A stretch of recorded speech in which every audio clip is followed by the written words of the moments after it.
Shalom, salam berkat dari kami untuk pendengar sekalian. Saat ini pendengar akan diberkati dengan program Hari Ini Harinya Tuhan bagian yang ke-8. Sebuah program rohani tentang doktrin Alkitab yang menolong kita untuk semakin tertanam dalam kebenaran firman dan bertumbuh dalam kemuliaan. Bersama hambanya, Pendeta Gilbert Lumwendong, STH.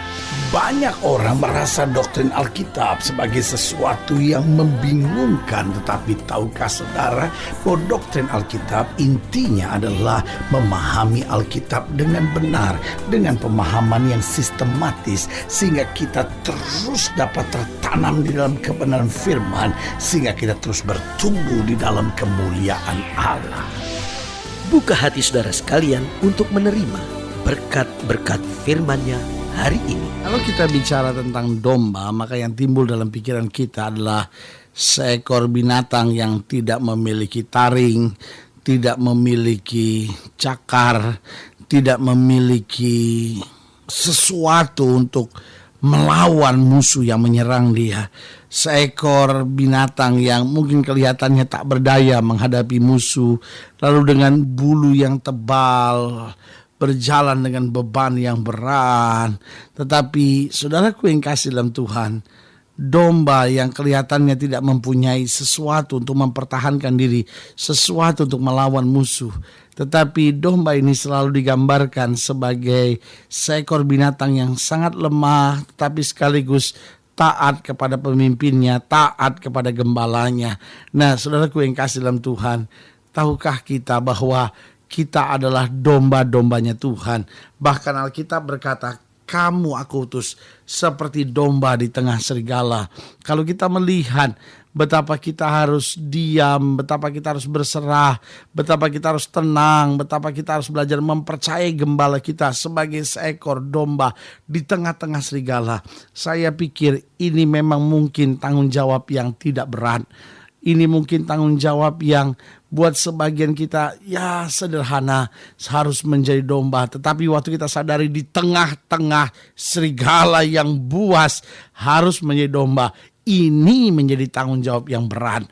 Tetapi saudaraku yang kasih dalam Tuhan, waktu kita sadar Yesus adalah gembala kita, gembala yang bertanggung jawab, gembala yang mengasihi, gembala yang menjaga kita, maka saudaraku yang kasih dalam Tuhan, kita akan menjadi domba yang senantiasa bersuka cita di dalam Dia. Haleluya. Selamat datang dalam program kita hari ini, Harinya Tuhan, sebuah program rohani yang mendidik kita untuk senantiasa berharap hanya pada Tuhan, bergantung tetap pada firman-Nya. Karena selama kita berharap dan bergantung pada firman Tuhan, maka jalan kita akan dibuatnya indah. Haleluya. Dalam program ini kita sedang bicara tentang anak domba Allah yang menghapus dosa dunia. Nah, yang menarik perhatian kita, Yesus dapat menjadi gembala yang baik buat kita. Yesus dapat mengerti pergumulan kita sebagai domba di tengah serigala. Mengapa? Karena Dia sendiri masuk ke dunia ini sebagai anak domba Allah yang menghapus dosa isi dunia. Berarti pergumulan seekor domba di tengah-tengah serigala adalah pergumulan yang sudah Yesus lalui, pergumulan yang sudah Yesus mengerti, pergumulan yang Yesus sudah jalani, sehingga Dia dapat senantiasa menguatkan dan memberi jalan keluar buat kita. Haleluya. Nah, di dalam Yohanes pasal 1 ayat yang ke-29 sampai ayat yang ke-24, itu yang ayat yang ke-29 sampai ayat yang ke-34, itu yang akan kita bahas dalam program kita hari ini. Yohanes pasal 1 ayat yang ke-29 sampai ayat yang ke-34. Demikian firman Tuhan. Pada keesokan harinya Yohanes melihat Yesus datang kepadanya, dan ia berkata, lihatlah anak domba Allah yang menghapus dosa dunia. Dialah yang kumaksud ketika kukatakan, kemudian daripadaku akan datang seseorang yang telah mendahului aku, sebab Dia telah ada sebelum aku. Dan aku sendiri pun mula-mula tidak mengenal Dia. Tapi untuk itulah aku datang dan membaptis dengan air, supaya dinyatakan kepada Israel.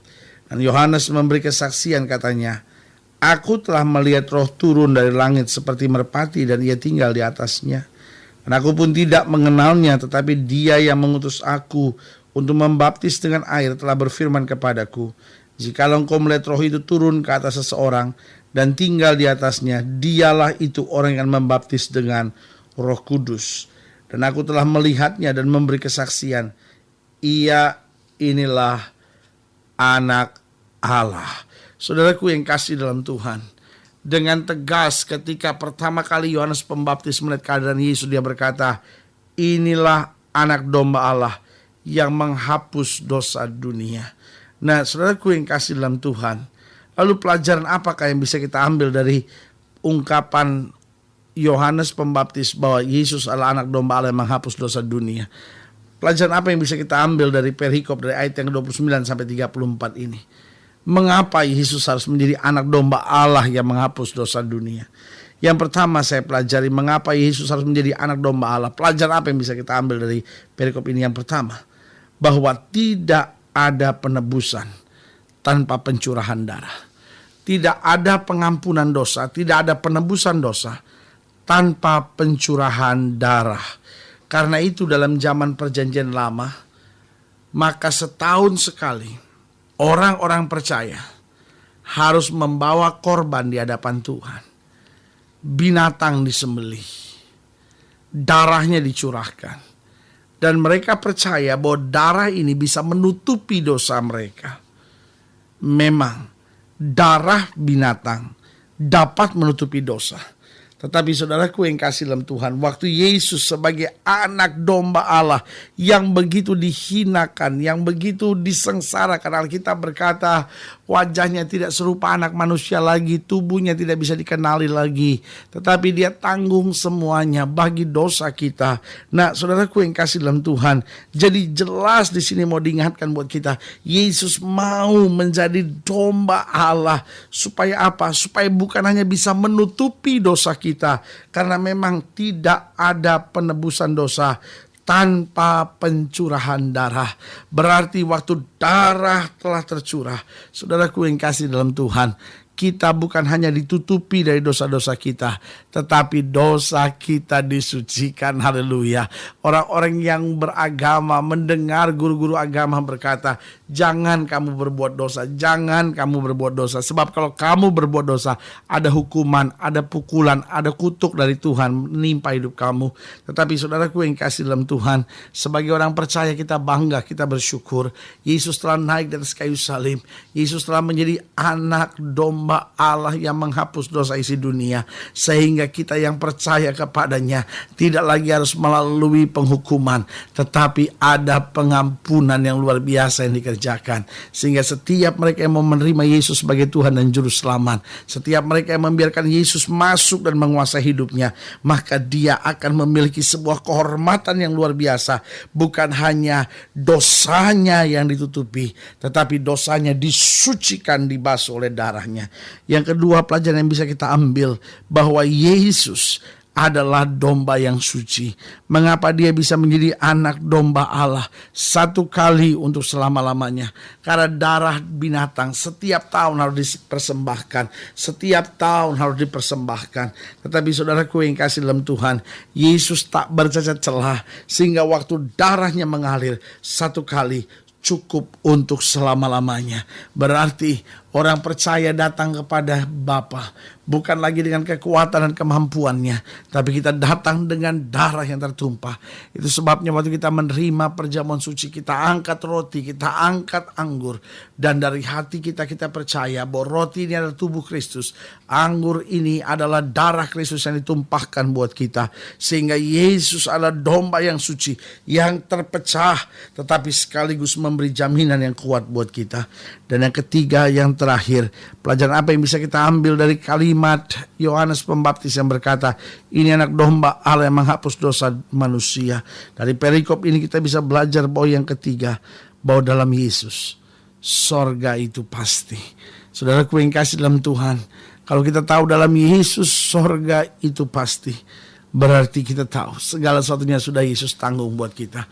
Sorga itu pasti. Pertanyaan saya adalah, apa artinya sorga itu pasti? Apakah itu berarti nanti setelah mati baru saya punya kepastian? Tapi sementara saya di muka bumi, saya penuh dengan tantangan, saya penuh dengan goncangan, saya penuh dengan kekecewaan. Tetapi saudaraku yang kasih dalam Tuhan, sebagai hamba Allah kembali saya mau ingatkan buat saudara. Waktu kita tahu di muka bumi kita ada tantangan, di muka bumi kita ada kekecewaan, di tengah muka bumi kita melalui banyak pergumulan. Tetapi kembali saya mau ingatkan buat saudara, kalau sorga itu pasti, berarti bukan hanya nanti saya akan menerimanya, tapi sementara saya melewati pergumulan di muka bumi, suasana sorga telah menjadi bagian dalam hidup kita. Bahwa di tengah masalah kita berkata, Yesus menguatkan aku. Di tengah persoalan kita berkata, aku tahu mujizat akan datang tepat pada waktunya. Berarti setiap kita diingatkan kembali bahwa tidak ada pengampunan dosa tanpa pencurahan darah. Yang kedua, kita belajar bahwa Yesus adalah domba Allah yang menghapus dosa dunia.